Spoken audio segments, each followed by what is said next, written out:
tu veuilles lancer un business de consulting, de coaching ou de formation ou même de création de contenu, la niche, c'est la fondation. Si elle est floue, tu vas galérer pendant des mois. Par contre, si elle est bonne, tout va devenir plus simple. Aujourd'hui, je vais te donner une méthode ultra simple, celle que j'utilise au quotidien avec mes clients pour choisir la bonne niche. Pour ça, on va se servir de 4 critères dont Alex Hormozi parle, mais surtout, on va en ajouter un 5e qui est obligatoire pour faire le bon choix. Reste bien jusqu'au bout de cette vidéo parce que je vais te donner ces 5 critères et je vais te dire exactement comment les utiliser. Je vais te donner une méthode pour bien la choisir et bien valider cette niche. Et surtout, je vais te donner une question qui permet d'éliminer 80% des fausses niches. Tu verras, elle est ultra utile. Alors de mon côté, j'ai un business de coaching où j'aide des cadres à se lancer dans le consulting, mais j'ai aussi une activité avec des consultants déjà établis dans laquelle je leur permets d'améliorer leur offre pour vendre mieux et plus cher. Donc la niche, c'est pas théorique pour moi, c'est quelque chose que je vois tous les jours. Des niches B2B, des niches B2C, que ce soit dans le tourisme, dans le retail, dans le commerce, dans l'informatique, mais aussi dans des choses un petit peu plus originales. Je t'en parlerai à la fin de cette vidéo. D'ailleurs, en parlant de niches un peu loufoques, je vais t'expliquer pourquoi il y a des niches qui paraissent un peu bizarres et qui marchent très très bien.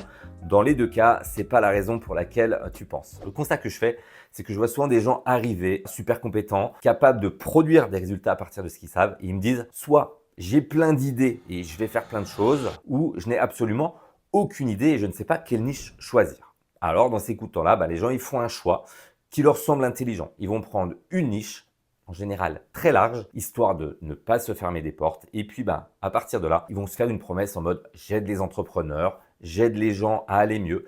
J'aide les boîtes à se digitaliser. Ensuite, qu'est-ce qui se passe? Ces personnes, elles vont créer du contenu ou alors elles vont faire une offre, elles vont tenter d'expliquer des choses et il n'y a rien qui va marcher. Et les personnes, là, elles concluent, le marché, il est saturé. Non, le marché, il est absolument pas saturé. C'est ton message qui est juste invisible parce que tu as vu trop large. Parce que quand tu parles à tout le monde, il n'y a personne qui se sent concerné. D'où l'importance d'aller bien nicher, bien cibler à qui tu parles. Donc aujourd'hui, on va faire un truc ultra simple. On va apprendre à trouver la bonne niche comme un pro. Alors, ce que je te propose de faire, c'est de prendre un crayon, un papier ou une note sur ton téléphone et tu vas écrire les idées qui passent par la tête pendant qu'on fait cette vidéo. Et à la fin, je te donnerai un petit exercice qui te permettra de scorer et de bien choisir la bonne niche, histoire que tu repartes avec du concret de cette vidéo. Critère numéro 1, il faut que ta niche ait une douleur forte et urgente. Et pour ça, il y a une question simple qu'on peut se poser, c'est est-ce que ton client se réveille le matin en se disant ça, il faut que je le règle maintenant.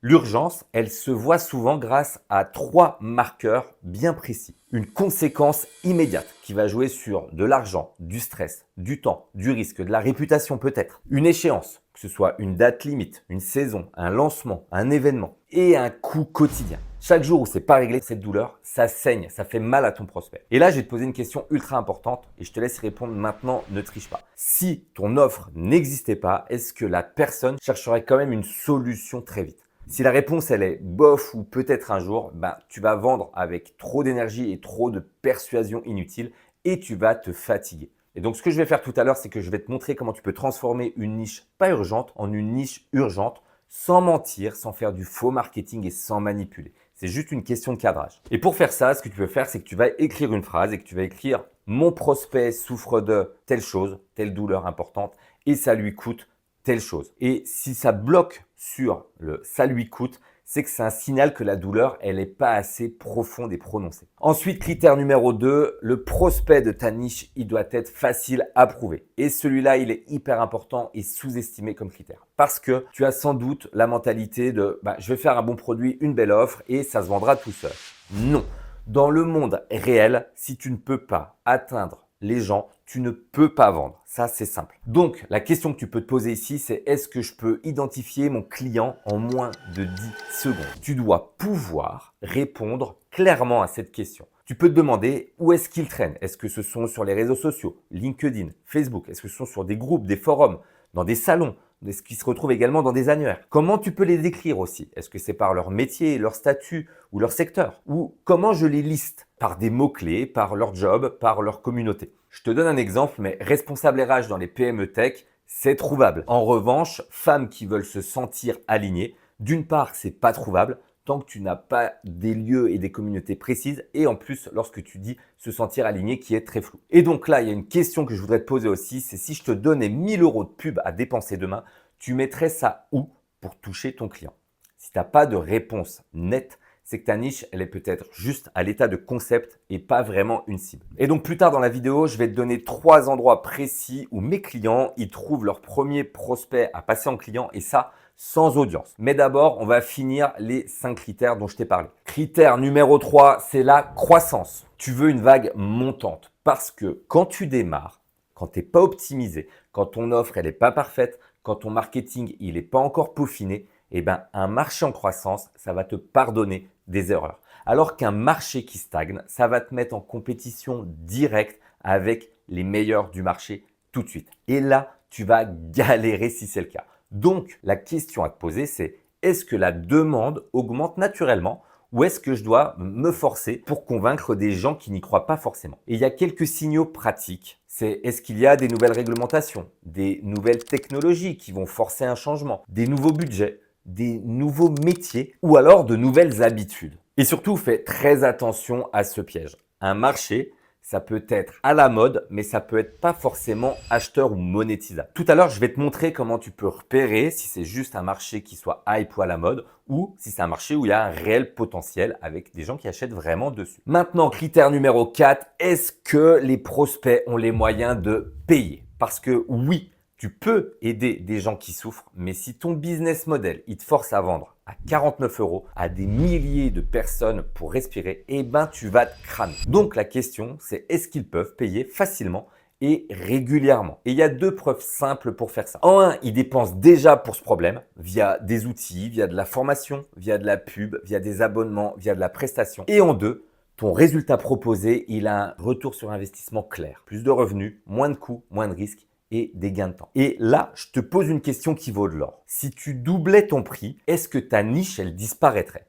Si c'est oui, c'est peut-être que tu es sur un pouvoir d'achat trop fragile et trop faible et sur un problème non prioritaire sur ta niche. Et d'ailleurs, tu peux avoir des niches dans le B2C qui sont très solvables et des niches dans le B2B qui sont pas forcément solvables. Ça dépend pas de la lettre B2B ou B2C, ça dépend du contexte et du budget. Je vais te donner un exemple juste après la partie 5. Et donc, le 5e et dernier critère, c'est celui dont trop peu de personnes ne parlent. Et pour moi, il est vraiment sous-coté. Ta niche, elle doit venir de toi, de ton expérience, de ton envie, de ton énergie d'action.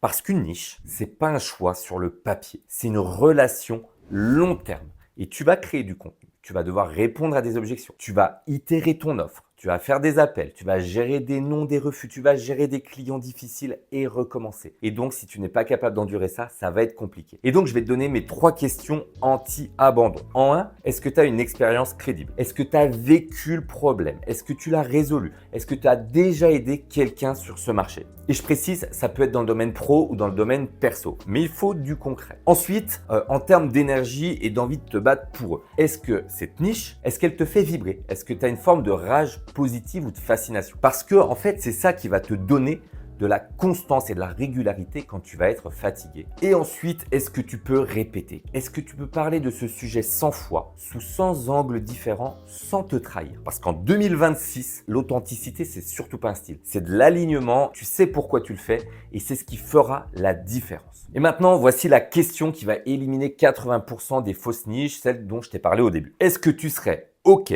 pour travailler sur cette niche même si tu n'étais pas payé pendant 90 jours? Attention, je ne dis pas que tu dois travailler gratuitement. Je dis, est-ce que tu as l'envie d'y aller et d'y rester le temps que le marketing prenne et le temps de construire? Si la réponse elle est non, tu vas chercher des raccourcis, tu vas changer de niche, tu vas redémarrer de zéro, tu vas avoir ce syndrome de l'objet brillant. Donc parfois, ton problème, c'est même pas de trouver ta niche, c'est de l'assumer assez longtemps pour que ça marche. Donc maintenant, ce qu'on va faire, on va utiliser un système de scoring pour valider ta niche. Tu vas prendre 3 idées de niche que tu as et qui te plaisent. Si tu n'en as pas, je te donnerai une manière d'en générer d'ici quelques secondes, juste après, ne t'inquiète pas. Et ce que tu vas faire, c'est que tu vas noter sur 5 si la douleur, elle est urgente, si la niche est facile à trouver, si la croissance est présente, si les prospects ont une capacité à payer et si toi, tu as un petit peu d'expérience et surtout de l'envie pour faire ça. Et à partir de là, tu fais un total sur 25. Et la règle, elle est simple. Si le score il est inférieur à 15, tu oublies cette niche. Si le score il est entre 15 et 19, c'est une niche qui a un petit potentiel mais qui est à tester, il y a peut-être des choses à faire. Et si le score il est à plus de 20, là tu peux y aller, tu tiens sans doute quelque chose de solide. Et sinon, pour rendre une niche plus urgente et sans mentir, tu vas attacher le problème de cette niche à une conséquence et à une temporalité. Exemple, pas juste confiance en soi, mais prise de parole en comité direction dans 30 jours. Ou pas organisation, mais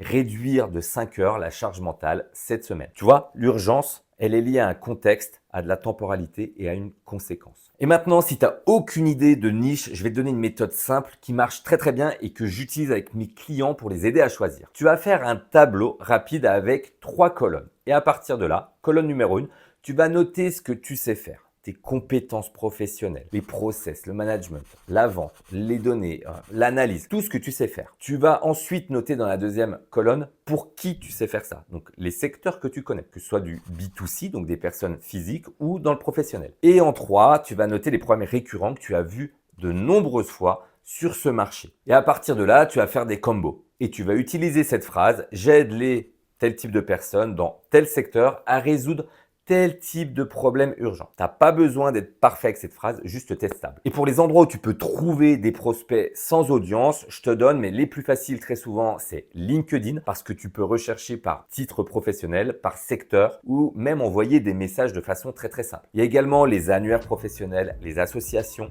les fédérations, donc surtout en B2B. Et une chose qui marche très très bien également dans le B2C, c'est tout ce qui est communauté et événements. Donc là, il y a des groupes, des salons, des meetings, et même en ligne, tu peux trouver tout ça. Donc, la niche facile à trouver, c'est une niche où tu peux lister des gens. Et je voudrais te donner aussi des idées entre niche sérieuse et niche un peu loufoque parce que des exemples j'en ai. Avec mes clients qui sont plus dans le consulting, on a des niches un petit peu plus sérieuses. Je te prends le cas d'un de mes clients qui est dans le tourisme, qui a niché dans les campings parce qu'il y a une urgence au niveau de la saison, du remplissage, parce que c'est trouvable. Il y a des annuaires et puis il y a Google pour nous aider là-dessus. Ce sont des marchés qui sont solvables. Il y a un budget pro dessus, il y a de l'investissement et on peut quantifier un ROI qui est clair. Et c'est un marché qui est souvent en croissance ou en tout cas qui a un réel besoin sur des périodes estivales. Donc, si toi, à la fin, tu as une compétence sur ce marché, tu te dis que tu peux y aller. Maintenant, je vais te donner un exemple un petit peu plus loufoque et bizarre. Une de mes clientes qui a lancé du coup une formation dans l'éducation de chats. Ça peut marcher, mais il faut bien s'assurer qu'on ait les bons critères que je viens de donner qui soient cochés. En termes d'urgence, oui. On a des chats parfois qui dégradent, qui sont agressifs. Est-ce que c'est trouvable? Oui, des gens qui aiment les chats, on en a partout et il n'y a rien de mieux que les réseaux sociaux pour aller trouver ce type de personnes. Est-ce que c'est solvable? J'ai envie de te dire oui, les gens dépensent beaucoup plus pour leurs animaux que pour eux-mêmes, donc il n'y a pas de problème là-dessus. Et en l'occurrence, ma cliente avait la capacité à résoudre ce problème, donc c'était une niche qui était pertinente pour elle. Donc tu vois, le débat, c'est pas est-ce que il faut choisir une niche sérieuse ou pas sérieuse, il faut choisir une niche où il y a un potentiel, où on remplit les 5 critères que je viens de donner et surtout voir, et c'est mon avis ça, sur le long terme pour pouvoir pérenniser. Et donc si tu veux, moi je peux t'aider à valider ta niche. Ce que je te propose de faire, c'est de me mettre en commentaire tes 2 idées de niche et sur la base du scoring, je te donnerai mon avis et je te dirai moi-même ce que je testerai en premier. Et si ça t'intéresse, si tu veux aller approfondir un petit peu les concepts que j'ai présentés ici, j'ai une communauté gratuite qui te permettront d'aller un petit peu plus loin. Je vais te mettre le lien dans la description, il te suffira d'aller cliquer dessus, c'est gratuit comme je te l'ai dit. Et ce que tu peux faire également, c'est me dire ce que tu voudrais que je couvre lors de la prochaine vidéo en commentaire également. Pense à t'abonner, on se retrouve très vite et à toi de jouer.